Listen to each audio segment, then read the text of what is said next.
আসসালামু আলাইকুম, আপনারা শুনছেন সংবাদ শিরোনাম। দেশজুড়ে বিএনপির প্রচার গণসংযোগ। কাল চট্টগ্রামে জনসভা করতে রওনা হয়েছেন চেয়ারম্যান তারেক রহমান। তাই ফেসবুক, ইউটিউবের অফিস আনার প্রত্যাশা। ভোট চেয়ে উত্তরাঞ্চলের জেলায় জেলায় জামায়াত আমির বললেন, বেকার ভাতা কার্ড নয়, তরুণদের কর্মক্ষম করাই লক্ষ্য। মাঠে ব্যতিব্যস্ত সময় কাটছে এনসিপি সহ অন্য দল বা স্বতন্ত্র প্রার্থীদের। মিথ্যা আশ্বাসে বিভ্রান্ত না হওয়ার আহ্বান নাহিদ ইসলামের। মারা গেলেন গুলিবিদ্ধ কেরানীগঞ্জের হযরতপুরের বিএনপির সাধারণ সম্পাদক হাসান মোল্লা। মোসাব্বির হত্যাকাণ্ডের মূল শুটার অস্ত্রসহ গ্রেফতার।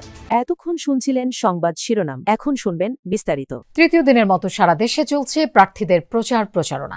সকাল থেকেই মাঠে প্রার্থীরা যাচ্ছেন, ভোটারদের দাঁড়ে দাঁড়ে দিচ্ছেন নানা রকম প্রতিশ্রুতি। বিরামহীন পথসভা, গণসংযোগ, লিফলেট বিতরণ আর উঠান বৈঠক করছেন। পাশাপাশি গণসংযোগে ব্যস্ত স্বতন্ত্র প্রার্থীরাও। নতুন বাংলাদেশ বিনির্মাণে ভোট চাইছেন তারা। দরজায় কড়া নাড়ছে ত্রয়োদশ জাতীয় সংসদ নির্বাচন। জোরে সোরে শুরু হয়েছে প্রচারণা। সময় যত গড়াচ্ছে ততই বাড়ছে প্রতিশ্রুতির পাল্লা। শহর থেকে গ্রামের হাটবাজার, চায়ের আড্ডায় ভোটের সমীকরণ মেলাচ্ছেন ভোটার। ঠাকুরগাঁও 1 আসনে নির্বাচনী পথসভায় যোগ দেন মির্জা ফখরুল ইসলাম আলমগীর। বলেন, বিএনপি পরীক্ষিত দল, ক্ষমতা এলে এলাকার আর্থসামাজিক উন্নয়ন ও বেকারত্ব সমস্যা কমাতেই কাজ করার অঙ্গীকার করেন বিএনপি মহাসচিব। নিজের শক্তি যদি বজায় রাখতে চান, নিজের অধিকার যদি বজায় রাখতে চান, তাহলে ধানের শীষের পাশে দাঁড়ান।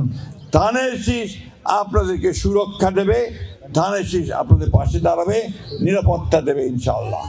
চট্টগ্রাম 11 আসনে নির্বাচনী প্রচারণায় আমির খসরু মাহমুদ চৌধুরী বলেন, স্বৈরাচার বিদায় করে স্বাধীন দেশ গড়ার দল বিএনপি।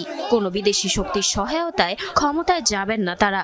স্বৈরাচারদের বিদায় করে স্বাধীন সার্বভৌম দেশ করার দল হচ্ছে বিএনপি। বহিঃশক্তির যাদের অভ্যাস আছে তাদের মাঝে এই সমস্ত চিন্তা আসতে পারে, বিএনপির তো প্রয়োজন নাই। খুলনায় ভৈরব নদের উপর দ্বিতীয় সেতু নির্মাণ, নদী ভাঙন রোধ ও টেকসই বেড়িবাঁধ নির্মাণ, বন্ধকৃত পাটকল চালু সহ 74 দফা নির্বাচনী ইশতেহার ঘোষণা করেছেন খুলনা 4 আসনে বিএনপি মনোনীত প্রার্থী আজিজুল বারী হেলাল। পার হয়ে যে ভৈরব নদী, এই নদীর উপর দ্বিতীয় সেতু নির্মাণ করে খুলনা শহরের সঙ্গে রূপসা, তেরোখাদা ও দিঘলিয়া উপজেলার সরাসরি যোগাযোগ স্থাপন করা হবে। অসমাপ্ত নগরঘাট ও রেলিগেট সেতু নির্মাণ কাজ সম্পাদন করা হয়ে রাজধানী সহ বড় শহরগুলোর যানজট নিরসনে স্যাটেলাইট টাউন গড়ে তোলার প্রতিশ্রুতি দিলেন বিএনপি চেয়ারম্যান তারেক রহমান। চলাচলের সুবিধার জন্য চান মনোরেল চালু করতে। আগামীর বাংলাদেশ গঠনে তরুণদের ভাবনাকে গুরুত্ব দিতেই রিল মেকিং প্রতিযোগিতার বিজয়ীদের সঙ্গে মত বিনিময় করেন বিএনপি চেয়ারম্যান। বাংলাদেশে ফেসবুক, মেটা ও গুগলের অফিস আনার চেষ্টা করা হবে বলেও জানান তিনি। গণতন্ত্রের চর্চায় ইউনিয়ন পরিষদ থেকে সংসদ পর্যন্ত ছড়িয়ে দেওয়ার আহ্বান জানান তারেক রহমান। আমার ভাবনায় বাংলাদেশ শীর্ষক জাতীয় রিল মেকিং প্রতিযোগিতায় সেরাদের সঙ্গে meet and greet with Tarique রহমানের বিএনপির উদ্যোগে আয়োজিত এই প্রতিযোগিতায় 2200-র বেশি প্রতিযোগী অংশ নেন। তাদের মধ্যে সেরা 10 জন শনিবার দুপুরে গুলশানের বিচারপতি শাহাবুদ্দিন পার্কে তারেক রহমানের সঙ্গে মতবিনিময়ে অংশ নেন। 1 মিনিটের রিলসের মাধ্যমে আগামীর বাংলাদেশ নিয়ে নিজেদের প্রত্যাশা ও প্রস্তাব তুলে ধরেন অংশগ্রহণকারীরা। দেশ গঠনের প্রস্তাবিত পরিকল্পনায় সাধারণ মানুষের ভাবনাকে যুক্ত করতেই এই ব্যতিক্রমী উদ্যোগ। যাতে সবাই রাস্তায় নিরাপদে থাকতে পারে, এটা ইনশিওর করতে হবে। দ্বিতীয়ত, কারাপশন আমাদেরকে যেভাবেই হোক এটাকে অ্যাড্রেস করতে হবে। আয়োজনে তারেক রহমান বলেন, রাজধানীর সব অঞ্চলকে যুক্ত করতে মনোরেলের পরিকল্পনা রয়েছে। বড় শহরের চাপ কমাতে আশেপাশে গড়ে তোলা হবে স্যাটেলাইট টাউন। এই জেলাগুলোতেও ছোট ছোট শহর আছে, জেলা শহর আছে বা সদর শহর আছে। আমরা এগুলোতে পরিকল্পনার মধ্যে আছে কিভাবে করব, ডিটেলটা we are working on it. But আমাদের চিন্তার মধ্যে আছে যে এখানে আমরা ছোট ছোট স্যাটেলাইট টাউন গড়ে তুলব। বিএনপি সরকার গঠন করলে প্রাথমিক শিক্ষায় বিশেষ গুরুত্ব দেয়া হবে বলেও জানান তিনি। বলেন, শিক্ষাকে আনন্দময় করতে শিক্ষা ব্যবস্থায় নতুন চিন্তা যুক্ত করা হবে। পাশাপাশি প্রবাসী কর্মীদের জন্য প্রশিক্ষণ ও রেমিটেন্স প্রণোদনার পরিকল্পনার কথাও তুলে ধরেন। প্রথম পর্যায়ে কিন্তু শিক্ষক, প্রাইমারি শিক্ষক, উনি কিন্তু একটা বাচ্চাকে দুনিয়া শেখায়, দুনিয়া চেনায়, জানায়। কাজে উনি যখন তাকে জিনিসগুলো শেখাবেন, মূল্যবোধগুলো শেখাবে। রাষ্ট্র আধিপত্যবাদ কায়েমের চেষ্টা করলে বরদাস্ত করা হবে না বলে হুঁশিয়ারি দিয়েছেন জামায়াতে ইসলামের আমির ডাক্তার শফিকুর রহমান। বলেন, কারো রক্তচক্ষুকে ভয় পায় না জামায়াত। তিনি বলেন, ভাতা নয়, যুব সমাজকে কর্মক্ষম করে বেকারত্বের অভিশাপ থেকে মুক্ত করা হবে। দেশের রাজনীতিকে সুন্দর ও পরিচ্ছন্ন করতে 10 দলীয় নির্বাচনী ঐক্যকে ভোট দেওয়ার আহ্বান জানান জামায়াতের আমির। উত্তরবঙ্গ জুড়ে দ্বিতীয় দিনের মতো নির্বাচনী প্রচারণা চালিয়েছে 10 দলীয় নির্বাচনী ঐক্য। গাইবান্ধার পলাশবাড়ির পাইলট উচ্চ বিদ্যালয় মাঠের জনসভা থেকে প্রচারণা শুরু করেন জামাত আমির ডাক্তার শফিকুর রহমান। নীল আকাশ, মাঝে মাঝে আকাশে শকুনের ছায়া দেখা যায়, ওই শকুনের ছায়া যেন বাংলাদেশের মাটিতে পড়তে না পারে। প্রচারণার শুরুতেই জামাত আমির বলেন, আধিপত্যবাদ আবারও চেপে বসার চেষ্টা করছে, এজন্য সবাইকে সজাগ থাকার আহ্বান জানান তিনি। আধিপত্যবাদের ছায়া বাংলাদেশে আমরা দেখতে চাই না। অবশ্যই বিশ্বের সকল সভ্য দেশের সাথে আমরা বন্ধুত্বের সম্পর্ক চাই। আমরা প্রতিবেশীদেরকে আমাদের প্রতিবেশী হিসাবে দেখতে চাই। আমরা কারো উপর খবরদারি করতে চাই না, আর কেউ এসে 56,000 বাংলাদেশের উপর খবরদারি করুক তাও দেখতে চাই না। বগুড়ায় পৌঁছে শিবগঞ্জের মোকামতলা হাই স্কুল মাঠে পথসভায় অংশ নেন জামাত আমির।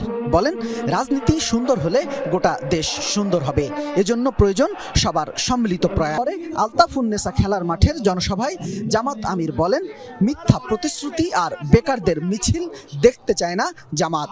বেকারদের দক্ষ জনশক্তিতে পরিণত করার প্রতিশ্রুতি দেন জামাত আমির। আমরা বেকার ভাতা দিয়ে অপমানিত করতে চাই না। আমরা বেকার ভাতা দিয়ে বেকারের ফ্যাক্টরি বাংলাদেশকে বানাতে চাই না। আমরা আমাদের প্রত্যেকটি যুবক যুবতীর হাতকে দেশ গড়ার কারিগরের হাতে পরিণত করতে চাই। বগুড়ার শেরপুরের পথসভায় জামাত আমির বলেন, জনগণ সরকার গঠনের সুযোগ দিলে বাংলাদেশকে কারো কাছে। হবিগঞ্জে গুলিবিদ্ধ বিএনপি নেতা হাসান মোল্লা মারা গেছেন। রাজধানীর হলি ফ্যামিলি হাসপাতালে তিনি চিকিৎসাধীন ছিলেন। বৃহস্পতিবার রাত 9টা নাগাদ হাসান মোল্লাকে গুলি ছোড়ে দুর্বৃত্তরা। তিনি কেরানীগঞ্জ মডেল থানাধীন হযরতপুর ইউনিয়ন বিএনপির সাধারণ সম্পাদক। শনিবার বিকেল 3:30টার দিকে চিকিৎসাধীন অবস্থায় তিনি মারা গেছেন। হলি ফ্যামিলি হাসপাতাল মৃত্যুর তথ্য নিশ্চিত করেছে।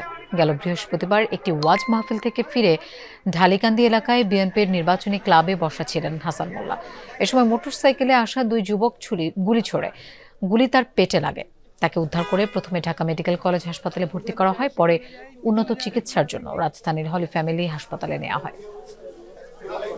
সবশেষ যে তথ্য, এখন থেকে মিনিট 10 আগে পরিবারের কাছে মরদেহ হস্তান্তর করা হয়েছে এবং একটি অ্যাম্বুলেন্সে তুলে সেটি ঢাকা মেডিকেল কলেজ হাসপাতালে নেওয়া হয়েছে। এরই মধ্যে আমরা এই ঘটনা প্রবাহের মধ্যেই ছিলাম এবং হলি ফ্যামিলি হাসপাতালে ঠিক সামনের জায়গাটিতে রয়েছে। এখনও 2-3 জন স্বজনদের আমরা উপাসটাতে হয়তো দেখতে পাচ্ছি, তারা অপেক্ষা করছেন হয়তো। তবে সবাই এরই মধ্যে বের হয়ে গেছেন।